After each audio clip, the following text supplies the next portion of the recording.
तुम्हारे अब्बू नहीं है यहाँ, फिर भी हिजाब पहना हुआ है। और तुम तो खिलाफ थी इसके। आपको ऐसा क्यों लगता है आफाक भाईजान? मुझे इस तहजीब से कोई शिकायत नहीं है, पर शायद आप ये सोच रहे हैं मैंने ये उतार दिया तो अब्बू से मेरी चुगली करने का आपको मौका मिल जाएगा। क्यों? गलत सोच रहे हो तुम मेरे बारे में। मुझे तुम्हारी सोच पसंद है। मैं तो खुद कदम से कदम मिला के चलना चाहता हूँ तुम्हारे साथ। पर मेरे साथ कदम से कदम मिलाना आपके लिए आसान नहीं होगा। अच्छा, अगर ऐसा है तो आजमा के देख लो।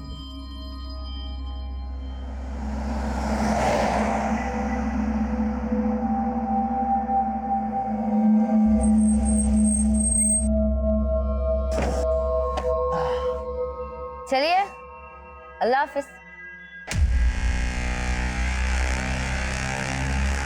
अच्छा, सिर्फ किताबों में सर मत खपाना, ये जिंदगी उससे भी ज्यादा दिलचस्प है।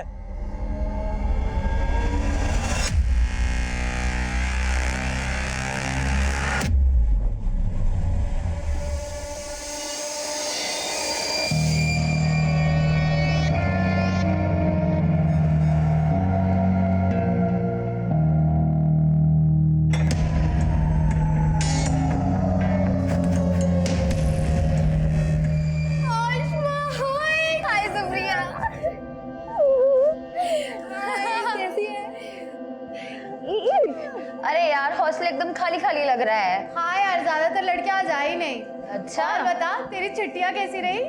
एकदम रॉकिंग।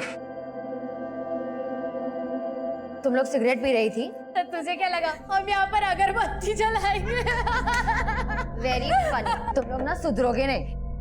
सुधरना तो तुझे आसमा, और तुझे सुधारने के लिए हमने एक प्लान बनाया है। अच्छा, क्या प्लान किया तुम लोग?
लगता है किसी लड़की का रेप हुआ है। अरे रेप नहीं, मुझे जय हिंद सर, बहुत ब्रूटल मर्डर है सर।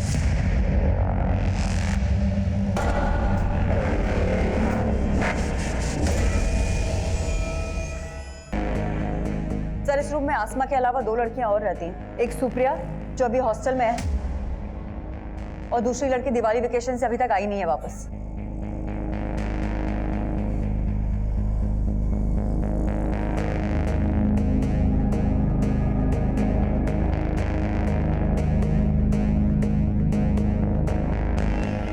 सर, इसी टेबल पर से हमें ये स्विच ऑफ मोबाइल भी मिला है। कस्टडी में लो। सुप्रिया, तुम आसमा की रूममेट, आसमा का बेड, तकिया सब कुछ खून से लथपथ है, और तुम कह रही हो तुम्हें कुछ नहीं पता? सर, मैं कुछ नहीं छुपा रही हूँ सर। मैं रात को रूम में नहीं थी, मैं अपने फ्रेंड्स के साथ उनके रूम में थी, और जब हम गए थे तो आसमा अकेली थी रूम में। देख आसमा, तुझे नहीं आना तो कोई बात नहीं, लेकिन दरवाजा अंदर से बंद मत करना। मैं रात को आऊंगी तो तेरी नींद डिस्टर्ब हो जाएगी। तो तुमने जानबूझ के आसमा को दरवाजा खुला रखने के लिए कहा था? हाँ, लेकिन मैं सच कह रही हूँ सर। मैं अपने फ्रेंड के साथ उनके रूम में थी और उनसे बातें करते करते मैं सो गई, और जब सुबह उठी तो देखा।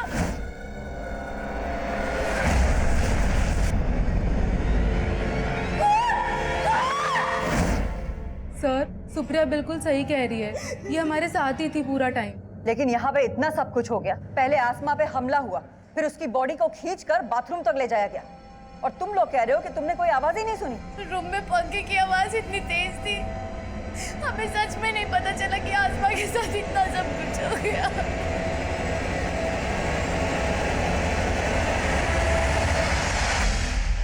इतना ब्रूटल मर्डर, लड़की को कमरे से घसीट कर बाथरूम तक ले जाया गया। किसी ने कुछ देखा नहीं, किसी ने कुछ सुना नहीं, जरूर कोई कुछ छुपा रहा है। हो सकता है सर, लेकिन आसमा की लाश को देख के ऐसा लगता है जैसे उसके साथ रेप भी हुआ था। जरूर कोई लड़का इन्वॉल्व है, लेकिन ये गर्ल्स हॉस्टल है सर, और वार्डन का कहना है कि यहाँ पे 24 घंटे तक सिर्फ एक गार्ड ही रहता है, और एक कुक है जो सुबह आता है और रात में चला जाता है। गार्ड को हमने हिरासत में ले लिया है सर। हाँ सर, ये वही कुक है जो सुबह 6 बजे आता है और रात को 10 बजे डिनर के बाद चला जाता है। उसके बाद सोने से पहले मैं खुद पूरा राउंड लगाती हूँ। कल रात 11 सवा 11 बजे मैंने पूरा राउंड लगाया था, लेकिन सर तब सब कुछ ठीक था, और सुबह सुप्रिया की 5 बजे आवाज आई, तब सब पता चला। आसमा का हॉस्टल में किसी से कोई झगड़ा? नहीं सर।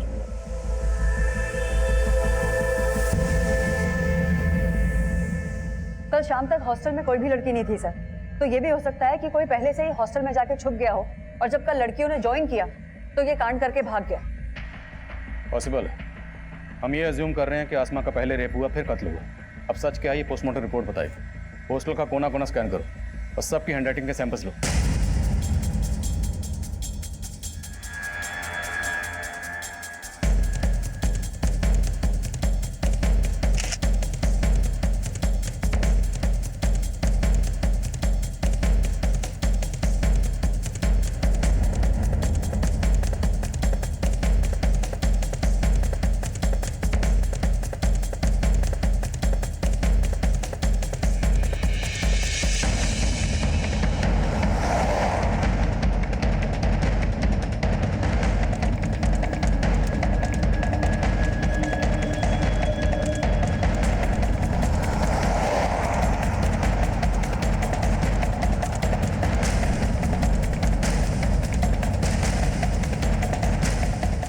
ये इतना ऊंचा है सर कि यहाँ से आना और भागना दोनों ही पॉसिबल नहीं है।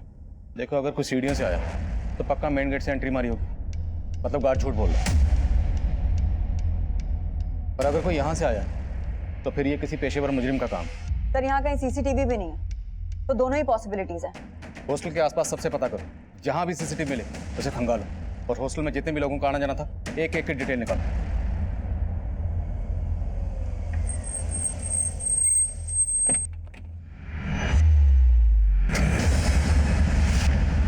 भैया हुआ क्या है?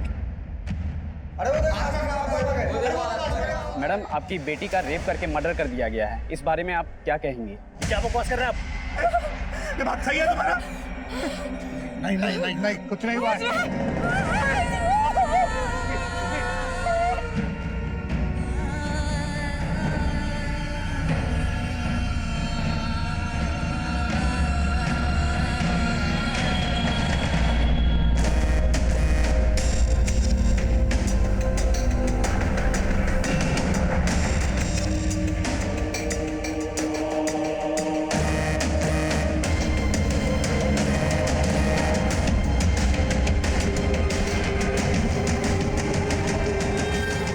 थर्ड फ्लोर पुलिस ने सील किया हुआ है। फिलहाल बाकी के रूम में तुम लोग आपस में एडजस्ट कर लो।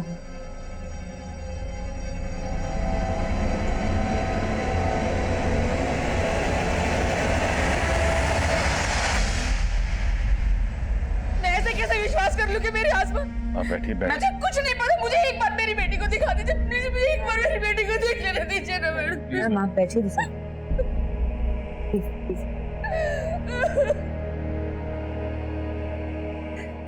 मैम पाले जी।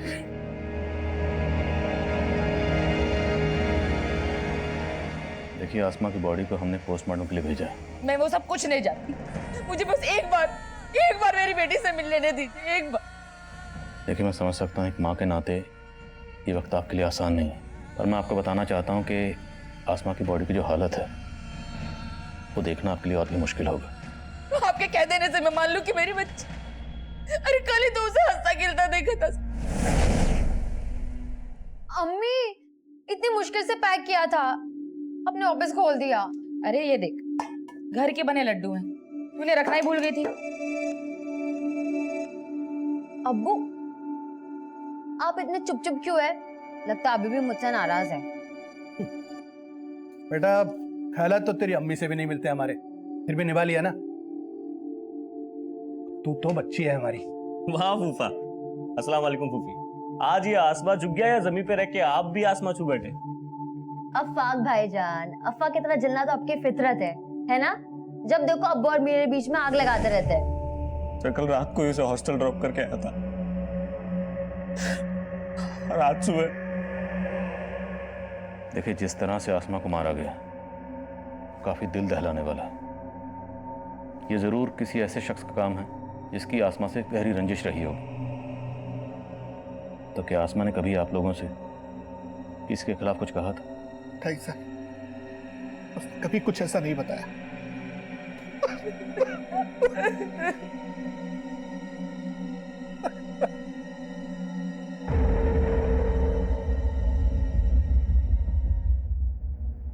अच्छा सुन लो, आई होप तुम समझ गई हो कि मैं क्या कहना चाहती हूँ। Yes ma'am. डोंट वरी, मैं तुम्हारे साथ हूँ, मैं सब संभालूंगी। अच्छा अब तुम जाओ।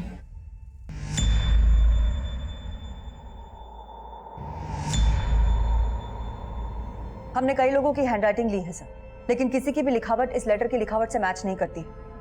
हमने बहुत सारे लोगों के फुटप्रिंट्स भी लिए हैं, लेकिन अभी तक किसी के खिलाफ कुछ पता नहीं चल पाया। क्राइम सीन पर यह लेटर मिला और आसमा के बदन पर छायापुरी लिखा हुआ। छायापुरी नाम का कोई मैगजीन भी है ना? जी हाँ सर, इस मैगजीन के अंदर सेक्स रिलेटेड कंटेंट ही छपता है। मैं कमिंग सर? क्या मैं? सर, आसमा की प्रीलिमिनरी पोस्टमार्टम रिपोर्ट आ गई है। सर, रिपोर्ट के मुताबिक आसमा का रेप हुआ था और उसकी मौत सर पे चोट लगने की वजह से हुई थी। आसमा पर हमला हुआ उसके रूम में, फिर उसकी बॉडी को ड्रैग करके बाथरूम तक ले जाया था, जिस पर किसी वहशी ने नफरत का अफसाना लिखा। उसके बदन पर लिखा जाता है छायापुरी। छायापुरी जो कि ऐसा मैगजीन है जो ज़्यादातर सेक्स रिलेटेड कंटेंट छापता है। तो ज़रूर ये किसी सेक्स मैने का काम है, या फिर किसी ऐसे शख्स का जो आसमा से गहरी नफरत करता है, या फिर किसी सरफरे का।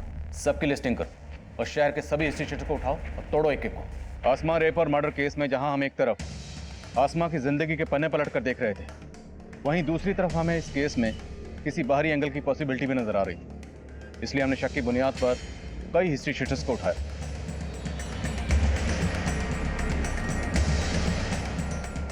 सबके डीएनए सैंपल्स, हैंडराइटिंग और फुटप्रिंट्स लिए गए। हमने हर वो मुमकिन कोशिश की जिससे हम जल्द से जल्द मुजरिम तक पहुंच सकें। हॉस्टल का गार्ड भी हमारा स्ट्रॉन्ग सस्पेक्ट, उससे सच उगलवाने के लिए हमने कई तरीके अपनाए। मैडम मैंने कुछ नहीं किया। अब तू नहीं बचेगा। तेरा डीएनए टेस्ट लेंगे और 2 मिनट में पता चल जाएगा कि आसमा का मर्डर और रेप तूने ही किया है। मैडम मैं आपको सब कुछ बताना चाहता था, लेकिन वार्डन मैडम ने रिक्वेस्ट की थी कि मैं रमन भाई के बारे में आपको कुछ भी ना बताऊं। रमन कौन है? वार्डन मैडम का छोटा भाई, उनका अक्सर हॉस्टल में आना जाना है और वो कल रात भी आए थे।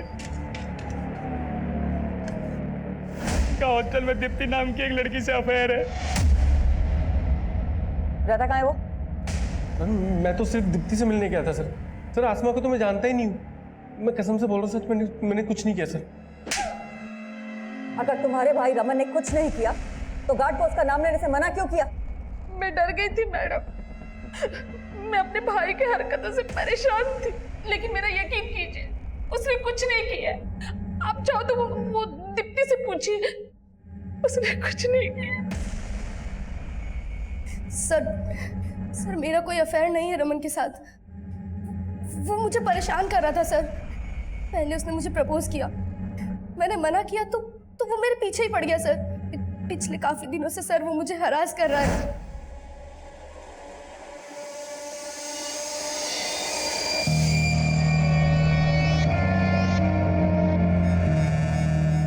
मैं उसका फोन नहीं उठा रही थी तो वो उस रात हॉस्टल में आ गया।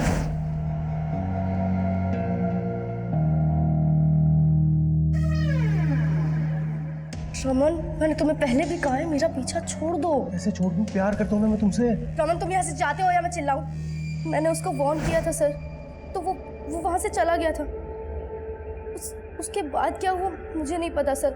सुबह मेरी नींद शोर से ही खुली थी सर। मैंने वार्डन मैम को रमन के बारे में बताया था, मगर वार्डन मैम ने मुझे चुप रहने के लिए कहा। मुझे नहीं पता रमन ने आसमा के साथ कुछ किया या नहीं। तो दीप्ति की तरह तो आसमा के पीछे पड़ा होगा। तुझे लगा दीप्ति नहीं तो आसमा? नहीं सर, ऐसा कुछ नहीं है सर, मैं दीप्ति से प्यार करता हूँ। मिलने दीप्ति से क्या होगा, लेकिन आसमा ने तुझे देख लिया, वो शोर ना मचाते इसलिए तूने उसे। नहीं सर, ऐसा नहीं है सर, मैं तो तभी वहां से चला गया था। नहीं अब मैं ऐसा नहीं करूंगा, मुझे माफ कर दो। ऐसे नहीं छोड़ूंगा तुझे। अरे साहब, छायापुरी मैगजीन तो हर नुक्कड़ और चौराहे पे बिकती है। अब एक ऐसा रेपिस्ट जो छायापुरी मैगजीन पढ़ता है, उसको ढूंढना तो समुद्र में सुई ढूंढने जैसा है। लेकिन ढूंढना तो पड़ेगा। ठीक है साहब, आप बोलते हो तो कोशिश करके देखता हूँ। हेलो, हाँ बोल। सर, गार्ड और रमन दोनों वहीं अटके हैं, लेकिन उनके फुटप्रिंट का साइज क्राइम सीन पे मिले फुटप्रिंट के साइज से मैच करता है। मैंने दोनों के डीएनए सैंपल्स भी ले लिए हैं सर, लेकिन रिपोर्ट आने तक वेट करना पड़ेगा। ये दोनों इतनी आसानी से कुछ नहीं उगलने वाले। क्राइम सीन से हमें जो आसमा का फोन मिला था उसे अच्छे से स्कैन करो, उससे हमें कोई ना कोई क्लू जरूर मिलेगा। मैगविन सर, हमें सर हमने हॉस्टल के आसपास के सारे सीसीटीवी खंगाले। क्राइम वाले दिन हॉस्टल के पीछे की तरफ एक कार वहां के सीसीटीवी में कैप्चर हुई थी। सर मैं वहां की फुटेज लाया हूँ। प्ले करो। सर इस गाड़ी का नंबर विजिबल नहीं है। मैंने इस गाड़ी के बारे में आसपास के लोगों से पूछताछ की, लेकिन पहले किसी ने भी इस गाड़ी को यहाँ नहीं देखा। सर सस्पिशियस बात यह है, ये गाड़ी रात को 1 बजे यहाँ आई, इस गाड़ी में से कोई उतरा और फिर अर्ली मॉर्निंग वापस आया। जिस डायरेक्शन में ये गाड़ी गई है उस डायरेक्शन के सीसीटीवी खंगालो। हो सकता है वहां के किसी सीसीटीवी में इसका नंबर कैप्चर हुआ। Okay sir.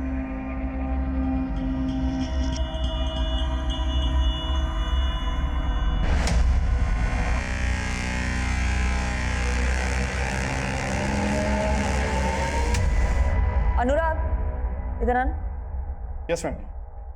ये आसमा के फोन पे अफाक नाम के लड़के के 5 मिस कॉल है। मैम अफाक तो आसमा का कजन है जो आसमा के पेरेंट्स के साथ आया था। अफाक ने आसमा को 5 बार कॉल किया, लेकिन आसमा ने एक भी बार रिसीव नहीं किया।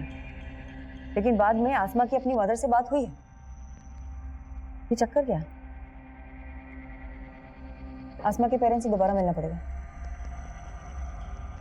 ये वही गर्ल्स हॉस्टल है जहां आसमा का इतना ब्रूटल रेप और मर्डर हुआ, पर पुलिस अभी तक इस केस में नाकाम नजर आ रही है। अब अफसोस करने का क्या फायदा? वक्त रहते अगर आसमा के पर काट दिए होते तो यह दिन नहीं देखना पड़ता। चारों तरफ इज्जत का कचरा हो रहा है। आपको अपनी इज्जत की पड़ी, अपनी बच्ची का कोई दुख नहीं। दुख है मुझे, इसीलिए कोस रहा हूं तुझे। एक नहीं सुनती थी मेरी। पता नहीं वहां किस लड़के के साथ चक्कर चल रहा था उसका वहां। उसके साथ इतना कुछ हुआ और आप उसको ही...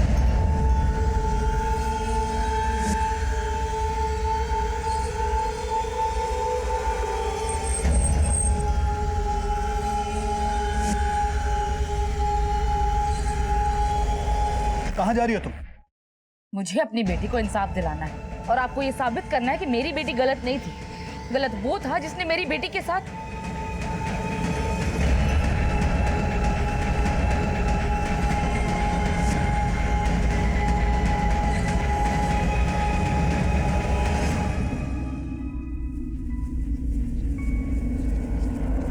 मैं आपसे अफवाक के बारे में बात करना चाहती हूँ। क्या आमना का और अफवाक का कोई इशू था?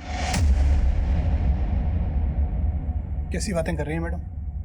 भला अफाक का आसमा से क्या इशू होगा? देखिए, मर्डर वाली रात को अफवाक ने 5 बार आसमा को फोन किया था और उसने एक भी बार उसका फोन नहीं उठाया। और उन 5 मिस्ड कॉल्स के बाद उसकी बात आपसे हुई थी। क्या बात हुई थी? बस नॉर्मल बातें हुई थी। हाँ अम्मी, मैं ठीक हूँ और अच्छे से पहुँच गई थी। बस ठीक से रहना। तो अकेली रहती है ना तो दिल में फिक्र सी रहती है।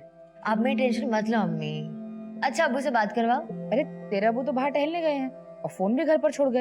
अच्छा, मुझे उनसे कुछ बात करनी थी, आएंगे तो फोन करवाना। अच्छा, ऐसी क्या बात है जो सिर्फ अबू से करनी है, मुझसे नहीं? ऐसा कुछ नहीं अम्मी, बस बात करनी थी कुछ। अब्बू आएंगे ना तो मेरी बात करवाना उनसे।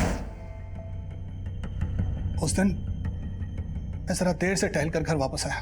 इन्होंने बताया था मुझे लगा रात काफी हो गई है, इसलिए अगले दिन फोन करूंगा ये सोचकर सो गए हम लोग।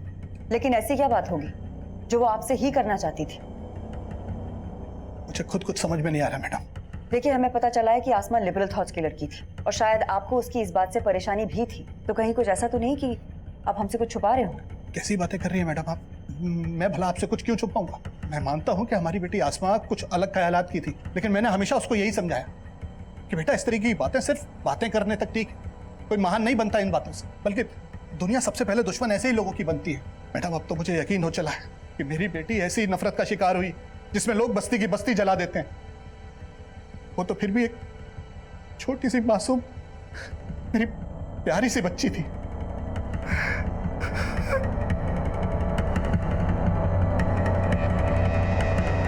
ठीक है, मैं आता हूं। सर मैंने ब्रोथल में फील्डिंग लगाई तो एक टिंडा नाम के आदमी का मालूम चला। कौन टिंडा? ये आदमी है साहब, ब्रोथल में काफी आना जाना है इसका, काफी वहशी है ये आदमी। वो टिंडा है ना, दिमाग से एकदम सटका हुआ है। जो भी उसके साथ जाती है ना, उसका हालत खराब कर देता है। एक नंबर का जानवर है, जानवर। आप एक बार देख लो, हो सकता है ये वही सनकी आदमी हो जिसे आप ढूंढ रहे हैं। आसमा के पेरेंट्स से अफाक के बारे में बात की? सर, वो अफाक पे कोई शक नहीं जता रहे और अफाक से मैं खुद मिली थी ये जानने के लिए कि उसने उस रात आसमा को इतने सारे कॉल्स किए क्यों थे। मैम मैं उसे हॉस्टल छोड़ के घर आया तो ऐसे ही कॉल किया था, ये जानने के लिए कि सब खैरियत है कि नहीं। लेकिन उसके साथ कुछ ठीक हुआ नहीं और उसने तुम्हारे कॉल्स भी रिसीव नहीं किए। क्यों? पता नहीं मैम, मुझे लगा सो गई होगी। लेकिन तुम्हारे मिस्ड कॉल्स के बाद उसने अपनी अम्मी से भी बात करी, लेकिन तुम्हें कॉल बैक नहीं किया। कोई ना कोई वजह तो होगी ना, कहीं को छुपा तो नहीं रहा तुम हमसे? नहीं मैम, मैं कुछ नहीं छुपा रहा। फिर भी इस अफाक के बारे में सब कुछ पता करो, हो सकता है कुछ छुपा रहा हो, और ये भी पता करो कि मर्डर की रात ये कहाँ था। Okay sir. मैं कमिंग सर? सर, हमारे खबरियों से इस तेजस उर्फ टिंडा नाम के आदमी की इंफॉर्मेशन मिली है। सर, इसके बारे में जो भी पता चला उस हिसाब से शक किसी के ऊपर जाता है। सर, मैंने चेक किया, मर्डर वाली रात इसका फोन हॉस्टल वाले एरिया में ही एक्टिव था। उठाओ इसे। Yes sir.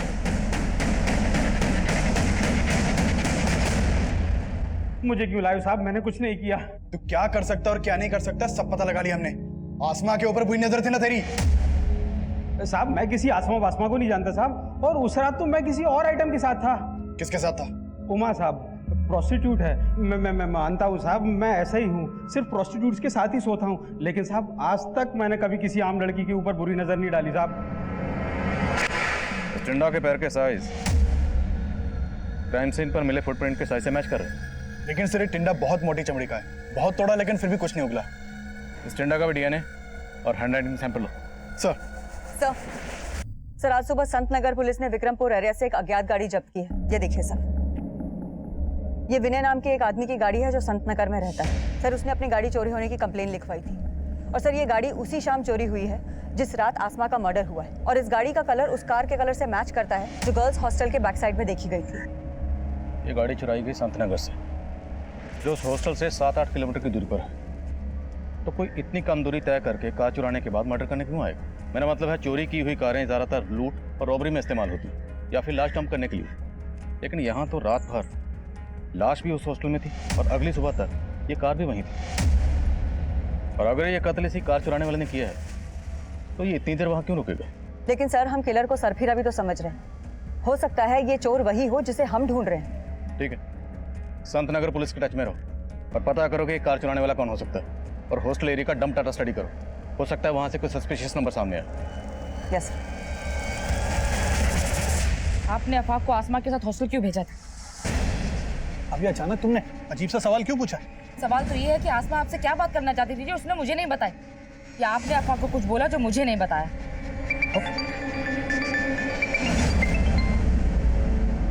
हेलो, पुलिस आपको गुमराह कर रही है। क्या? वो आसमा के कातिल को जानती है लेकिन उसको बचा रही है। किसको बचा रही? और आप कौन बोल रहे हैं? मैं जो कोई भी हूँ आपका शुभचिंतक हूँ। आसमा का रेप और मर्डर शांतनु ने किया है। शांतनु? कौन शांतनु? बिजनेसमैन गुरुदत्त का बेटा शांतनु। शांतनु का एक दोस्त भी है जो उसके साथ मिला हुआ है। दोनों को उठा के लो। सर। मैं कमिंग सर? कमिंग। सर, आसमा रेप और मर्डर केस में मीडिया ने हंगामा मचा रखा है सर। न्यूज आ रही है टीवी पे। चलो टीवी चला।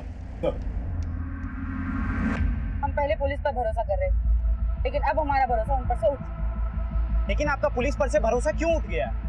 कि पुलिस मेरी बेटी के कातिल को बचा रही। आसमा को न्याय दो!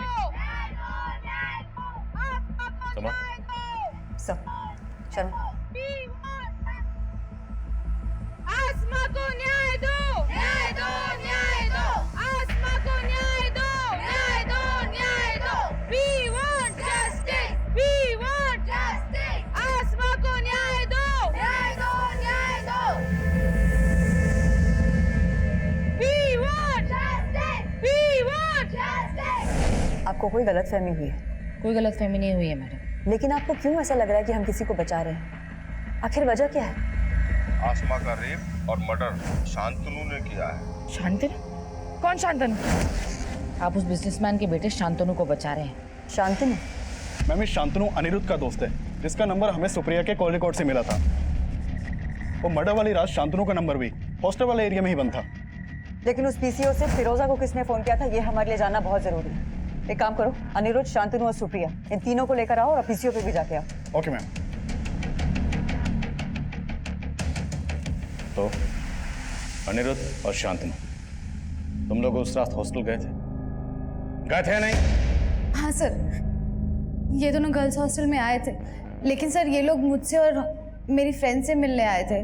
उस रात हॉस्टल में ज़्यादा लड़कियां नहीं थी, इसीलिए हमने पार्टी प्लान किया था।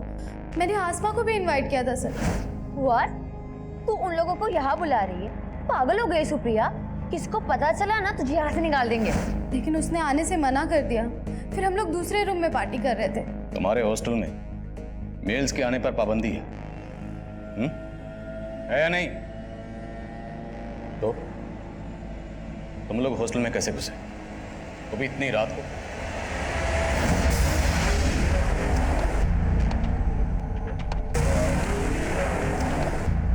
उसके बाद हम लोगों ने 2 घंटे तक एंजॉय किया और उसके बाद शांतनु और अनिरुद्ध दोनों चले गए थे। सर उसके बाद सच में मैं अपने फ्रेंड्स के साथ ही सो गई थी। तुम चुप रहोगे? तुम्हें क्या लग रहा है हम तुम्हारी बातों में आ जाएंगे? तुम इन्हें बचा लोगी? बोलो तुम लोग, साफ साफ बोलो, उस रात हॉस्टल में क्या हुआ था? सर हमने आसमा के साथ कुछ भी नहीं किया है सर, बिलीव अस। सर मैं मानता हूं कि हमने गलती की, लेकिन हमने कुछ नहीं किया सर। सर मैंने अनिरुद्ध और शांतनु के डीएनए और हैंडराइटिंग सैंपल्स लेने के लिए बोल दिया है। माना है तीनों झूठ बोले, लेकिन वो आदमी कौन होगा जिसने पीसीओ से फोन करके फिरोजा को शांतनु के बारे में बताया? सर वहाँ पीसीओ पे भी गया था, वहाँ कोई सीसीटीवी नहीं था और उस पीसीओ पे ये भी नहीं पता चल पाया कि ये कॉल किसने किया होगा। हमारी रडार पर सिर्फ शांतनु नहीं बल्कि अनिरुद्ध, सुप्रिया, हॉस्टल वार्डन सुनीता, सुनीता का भाई रमन और टिंडा भी शामिल थे। इन सबको हम स्ट्रॉन्ग सस्पेक्ट मान रहे थे, लेकिन सवाल यह था कि वो गुमनाम कॉलर कौन था जिसने आसमा की अम्मी को फोन करके सिर्फ शांतनु को आसमा का गुनहगार बताया था, जिसकी वजह से आसमा की अम्मी ने एक ऐसा जज्बाती कदम उठाया और उस कदम को मीडिया ने इतना उछाला कि लोग अब हमारी काबिलियत पर ही शक करने लगे थे। मुझे इस केस से हटाने की मांग उठने लगी थी, लेकिन मेरे सीनियर ने मेरा साथ दिया और अब मैंने तय कर लिया कि मुझे ये केस जल्द से जल्द सॉल्व करना है। हमने सारे सस्पेक्ट को बारीकी से इन्वेस्टिगेट करना शुरू किया।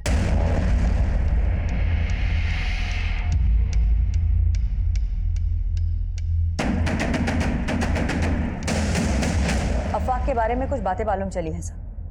आसमा के अब्बू अफवाक से आसमा की शादी कराना चाहते थे, लेकिन आसमा को अफवाक बिल्कुल पसंद नहीं था और इसी सिलसिले में मैं उसकी अम्मी और अब्बू से भी मिली थी। आसमा पहले भी अपने अब्बू को मना कर चुकी थी कि वो अफाक से शादी नहीं करना चाहती, लेकिन फिर भी इन्होंने जानबूझ के अफाक को आसमा के साथ हॉस्टल भेजा। नहीं मैडम, ऐसा कुछ भी नहीं है। मैं बस ये चाहता था कि अफाक और आसमा एक दूसरे को जान लें, समझ लें, और मैं गारंटी से कह सकता हूँ मैडम, अफाक ने आसमा के साथ कुछ भी गलत नहीं किया होगा। आसमा की फैमिली काफी कंजर्वेटिव है सर, और आसमा आजाद ख्यालों की लड़की थी। आसमा की अम्मी ने हमें यह भी बताया कि आसमा को लगता था कि अफाक भी उसके पेरेंट्स की तरह कंजर्वेटिव ही होगा, और उसने अपने पेरेंट्स के सामने अफाक को साफ साफ मना भी कर दिया था। अफाक को मैंने हमेशा भाई की नज़र से देखा है, लेकिन अब आप कह रहे कि मैं शादी कर लूं? मैं अफाक से शादी नहीं करना चाहती। अगर कोई और पसंद है तो वो भी बता दे। अगर कोई और पसंद होता तो मैं बता देती, लेकिन मैं आपसे शादी नहीं करूंगी। फिर भी इस अफवाह को थाने में बुलाकर अच्छे से पूछताछ करो। राइट। मैं मानता हूँ आसमा मुझसे निकाह नहीं करना चाहती थी, लेकिन उस दिन मैं उसके अब्बू की मर्जी से उसके साथ गया था। मैंने उसे उसके फैसले के बारे में दोबारा सोचने के लिए बोला। मुझे तुम्हारी सोच पसंद है, मैं तो खुद कदम से कदम मिला के चलना चाहता हूँ तुम्हारे साथ। पर मेरे साथ कदम से कदम मिलाना आपके लिए आसान नहीं होगा। बहुत गुरूर था उसे खुद पे, साफ साफ मना कर दिया। और उसका गुरूर तोड़ने के लिए तूने उसे खत्म कर दिया। नहीं मैम, मैंने ऐसा कुछ नहीं किया। फोन तो करता था ना तू उसे, उसने तेरे फोन नहीं उठाए तो तूने वापस हॉस्टल पहुंचकर उसको खत्म कर दिया। मैम मैंने ऐसा कुछ नहीं किया। मैम मैं तो उससे प्यार करता था, मैं क्यों करूंगा ऐसा? मैम लेके जाओ इसको, इसका हैंडराइटिंग और डीएनए सैंपल ले लेना। मैम मेरी बात, मैम मैंने कुछ नहीं किया। मैं कमिन सर। कमिन। सर आसमा के मदर को जिस पीसीओ से कॉल किया गया था, वो मैंने उस एरिया के सीसीटीवी स्कैन किए, उसमें एक सस्पिशियस आदमी कैप्चर हुआ है। उठाओ इसे। सर। सर मैंने कुछ नहीं किया, मैं अपने बेटे चिंटू को बचा रहा था सर। चिंटू ने ऐसा क्या किया? दरअसल चिंटू दुकान का सामान लेने हॉस्टल जाता था सर। वो बच्चा था इसलिए गार्ड भी उसे अंदर जाने देता था, लेकिन बचपने में वो आसमा को पसंद करने लग गया था। मेरे ही मोबाइल से उसने आसमा के कुछ वीडियो रिकॉर्ड कर लिए थे। अब मैं ऐसा नहीं करूंगा, मुझे माफ कर दो। ऐसे छोड़ने वाला नहीं तुझे, 1 घंटे तक ऐसे ही खड़ा रहना। Video recording? कैसे वीडियो? नॉर्मल सा वीडियो सर, जो मैंने अब डिलीट कर दिए हैं। मुझे ऐसा लगता था कि कहीं आप उसकी वजह से मेरे बेटे तक न पहुंच जाए, इसीलिए मैंने पीसीओ से झूठा कॉल किया था। आसमा का रेप और मर्डर शांतनु ने किया है सर। मुझे मालूम था कि शांतनु और उसका दोस्त हॉस्टल में जाते थे। मुझे शुरू से लग रहा था कि ये काम उन दोनों लड़कों ने किया है, इसीलिए सर मैंने ये सब वो किया। आसमा रेप और मर्डर केस में अब एक नाबालिग बच्चे चिंटू की कुछ ऐसी हरकतें सामने आई जिसने इस केस को एक नया मोड़ दे दिया। लेकिन चिंटू के फादर ने जो शातिरपना किया था, उसे भी हमारी सस्पेक्ट लिस्ट में जोड़ रहा था। हमने उसका डीएनए, हैंडराइटिंग सैंपल्स और फुटप्रिंट्स ली, और आसमा के कजन आफाक के भी हम डीएनए रिपोर्ट का इंतजार कर रहे थे। लेकिन इसके अलावा हमारे हाथ कोई पुख्ता सबूत नहीं लग रहा था। मैं एक अजीब सी गफलत में था। अक्सर यही सोचता रहता कि क्या हम सही डायरेक्शन में थे। ये केस मुझे लगातार झकझोर रहा। क्राइम सीन के मंजर मुझे रात भर सोने नहीं देते थे। ऊपर से मीडिया का प्रेशर इतना ज्यादा था कि मेरे सीनियर्स ने इस केस को सॉल्व करने के लिए मेरे लिए एक डेडलाइन मुकर्रर कर दी। मैं अक्सर ये सोचकर परेशान हो जाता कि अगर मैं इस केस को सॉल्व ना कर पाया तो क्या उस मासूम बच्ची आसमा को कभी इंसाफ मिल पाएगा? मैं कमिन सर? सर मैं उस कार चोर के बारे में पता कर रही थी, तो पता चला है कि पूरे डिस्ट्रिक्ट में पिछले 25 दिनों में 20 गाड़ियां चोरी हुई हैं, और इनमें से ज्यादातर गाड़ियां कुछ दिनों के गैप के बाद कहीं भी खड़ी मिल गई। 25 दिनों में 20 गाड़ी? जी सर। मतलब तकरीबन हर रोज एक गाड़ी चोरी हो रही थी? Yes sir. जिन एरिया से ये कार्स चोरी हुई है वहां कहीं कहीं चोर सीसीटीवी फुटेज में कैप्चर हुआ है, लेकिन चेहरा कहीं भी क्लियर नहीं है। ये देखिए सर, यहाँ कहीं भी इसका चेहरा क्लियर नहीं है, लेकिन सर इसकी चाल में एक लचक है जो हर फुटेज में एक जैसी है। और सर हॉस्टल के बैक साइड के सीसीटीवी फुटेज में भी उस आदमी की चाल में ऐसी ही लचक दिख रही थी। और सर हो सकता है कि हॉस्टल के बैक साइड में जो कार देखी गई थी वो भी इसी ने चुराई हो, और आसमा के मर्डर और रेप में भी इसी का हाथ हो। लेकिन सर ये दुबला पतला आदमी जो सही से चल नहीं सकता, सर ये कैसे हिम्मत करके हॉस्टल के अंदर घुसा होगा और उसने आसमा का रेप और मर्डर किया होगा?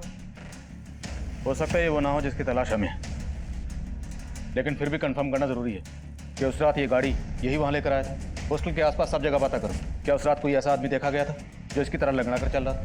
सर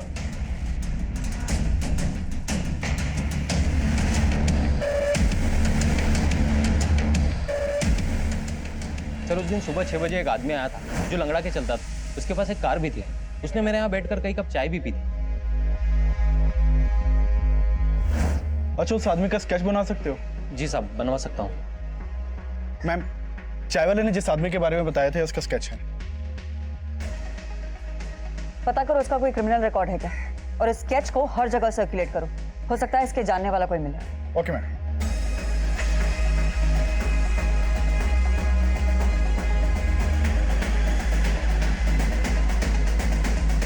सर जानता हूँ इसको, ये सखाराम है। सखाराम?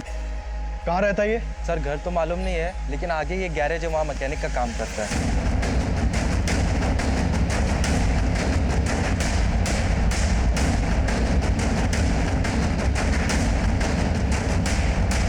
सखाराम?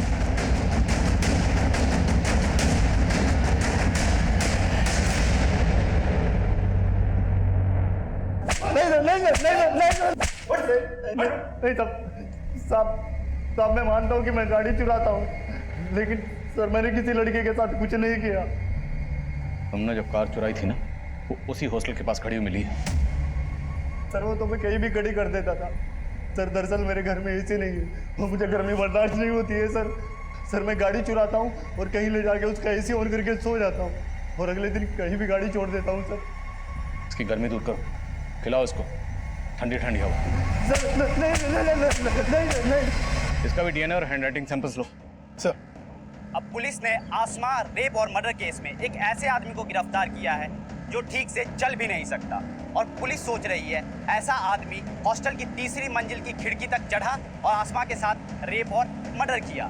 क्या पुलिस ऐसे आदमी को अंदर करके वाकई किसी को बचाने की कोशिश तो नहीं कर रही? मैं कमिंग सर? सर सखाराम भी कुछ नहीं उगल रहा है और शांतनु और अनिरुद्ध का डीएनए आसमा की बॉडी पे मिले डीएनए से मैच नहीं करता। और चिंटू के फादर का डीएनए?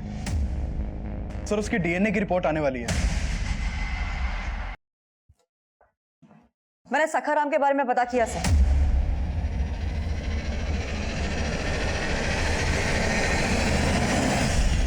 अब तेरा नाटक खत्म। रिपोर्ट आ गई है, तेरा डीएनए मैच हो गया। अब अगर एक भी झूठ बोला ना, तेरी हड्डी पसली कर दूंगा। सर मैं अपनी बीवी से तंग आ गया था, इसलिए मुझे हर औरत से नफरत हो गई थी। फिर एक दिन मुझे वो लड़की दिखी, वो मुझे पसंद आ गई थी सर। उसके बाद मैं उसके पीछे पीछे हॉस्टल गया। मालूम चला कि हॉस्टल बंद है और सारी लड़कियां छुट्टी पर गई।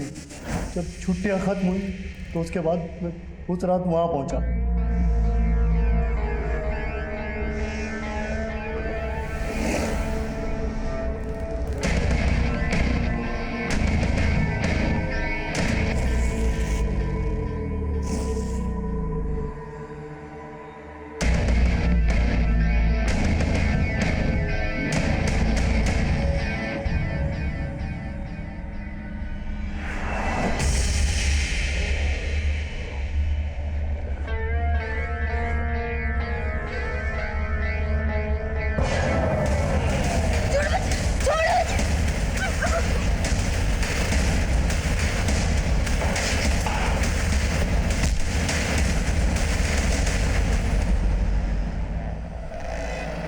उसकी लाश के साथ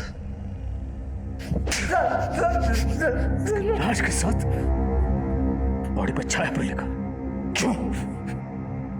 सर ऐसे सर उस रात जिसकी गाड़ी चुराई थी वो छायापुरी पत्री का मालिक था।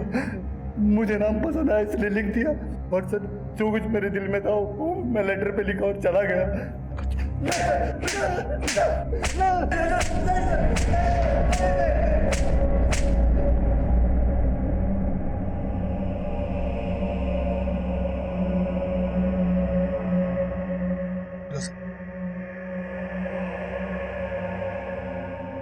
अब बोल रहे थे ना कि मेरी बेटी का वहां किसी लड़के के साथ चक्कर। देख लिया ना क्या सच सामने आया। मैं तुमसे माफी मांगता हूँ फिरोजा। मैं कभी आसमा को समझ ही नहीं पाया।